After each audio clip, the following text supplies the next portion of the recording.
Жінка каже, купи мені солоні огірки.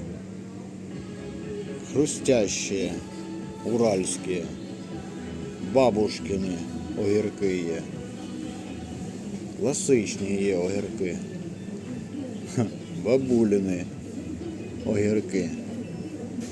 Ну вони ж теж солоні, мабуть, ці всі огірки. Дивіться, скільки огірків, блядь. Хозяюшка. В рот компот, хозяюшка, ще одна хозяюшка. Хозяюшка пикантная, хозяюшки, без уксуса.